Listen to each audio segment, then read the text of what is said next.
जय श्री कृष्ण। कर्ण और अर्जुन का संग्राम और कर्णवध। द्रोणाचार्य की मृत्यु के बाद दुर्योधन पुनः शोक से आतुर हो उठा। अब द्रोणाचार्य के बाद कर्ण उसकी सेना का कर्णधार हुआ। पांडव सेना का आधिपत्य अर्जुन को मिला।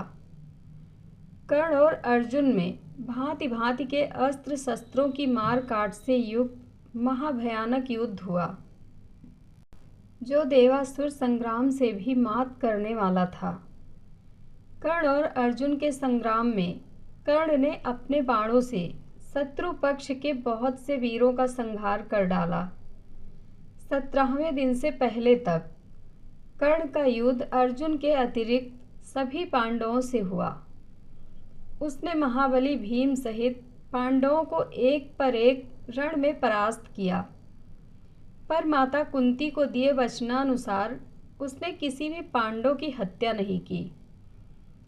17वें दिन के युद्ध में अंततः वह घड़ी आ ही गई जब कर्ण और अर्जुन आमने सामने आ गए। इस शानदार संग्राम में दोनों ही बराबर थे।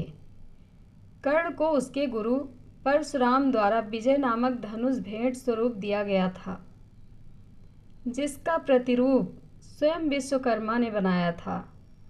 दुर्योधन के निवेदन पर पांडवों के मामा शल्य कर्ण के सारथी बनने के लिए तैयार हुए, क्योंकि अर्जुन के सारथी स्वयं श्री कृष्ण थे और कर्ण किसी भी मामले में अर्जुन से कम ना हो सके।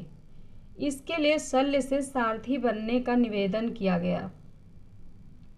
महाराज शल्य में वह सभी गुण विद्यमान थे जो एक योग्य सारथी में होने चाहिए। अर्जुन तथा कर्ण के मध्य हो रहे युद्ध की यह भी विशेषता थी कि जब अर्जुन के बाण कर्ण के रथ पर लगते तो उसका रथ कई गज पीछे खिसक जाता, किंतु जब कर्ण के बाण अर्जुन के रथ पर लगते तो उसका रथ केवल कुछ ही बलिष्ठ हथेली जितनी दूर खिसकता। इस पर श्री कृष्ण ने कर्ण की प्रशंसा की। चकित होकर अर्जुन ने कर्ण की इस प्रशंसा का कारण पूछा, क्योंकि उसके बाण रथ को पीछे खिसकाने में अधिक प्रभावशाली थे। तब श्री कृष्ण ने कहा कि कर्ण के रथ पर केवल कर्ण और शल्य का भार है, किंतु अर्जुन तुम्हारे रथ पर तो स्वयं तुम, मैं और वीर हनुमान भी विराजमान हैं। और तब भी कर्ण ने उनके रथ को कुछ बलिष्ठ पीछे खिसका दिया। युद्ध में कर्ण ने कई बार अर्जुन के धनुष की प्रत्यंचा काट दी, किंतु हर बार अर्जुन पलक झपकते ही धनुष पर प्रत्यंचा चढ़ा लेता। इसके लिए कर्ण अर्जुन की प्रशंसा करता है और शल्य से कहता है कि वह अब समझा कि क्यों अर्जुन को सर्वश्रेष्ठ धनुर्धर कहा जाता है। कर्ण और अर्जुन ने दैवीय अस्त्रों को चलाने के अपने अपने ज्ञान का पूर्ण उपयोग करते हुए बहुत लंबा और घमासान युद्ध किया। कर्ण द्वारा अर्जुन का सिर धड़ से अलग करने के लिए नागास्त्र का प्रयोग किया गया, किंतु श्री कृष्ण द्वारा सही समय पर रथ को भूमि में थोड़ा सा धंसा लिया गया, जिससे अर्जुन बच गया। इससे नागास्त्र अर्जुन के सिर के ठीक ऊपर से उसके मुकुट को छेदता हुआ निकल गया। नागास्त्र पर उपस्थित अश्वसेन नाग ने कर्ण से निवेदन किया कि वह उस अस्त्र का दोबारा प्रयोग करे, ताकि इस बार वह अर्जुन के शरीर को भेदता हुआ निकल जाए। किंतु कर्ण ने माता कुंती को दिए वचन का पालन करते हुए उस अस्त्र के पुनः प्रयोग से इनकार कर दिया। यद्यपि युद्ध गतिरोध पूर्ण हो रहा था, किंतु कर्ण तब उलझ गया जब उसके रथ का एक पहिया धरती में धंस गया। वह अपने को दैवीय अस्त्रों के प्रयोग में भी असमर्थ पाता है, जैसा कि उसके गुरु परशुराम का शाप था।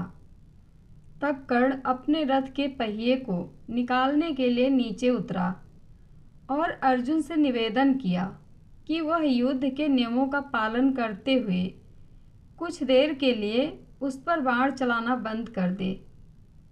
तब श्री कृष्ण अर्जुन से कहते हैं, कर्ण को कोई अधिकार नहीं है कि वह अब युद्ध नियमों और धर्म की बात करे, जबकि स्वयं उसने भी अभिमन्यु के वध के समय किसी भी युद्ध नियम और धर्म का पालन नहीं किया था।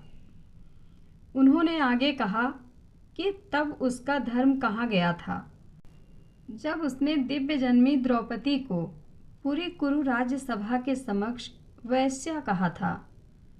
द्युत क्रीड़ा भवन में उसका धर्म कहाँ गया था।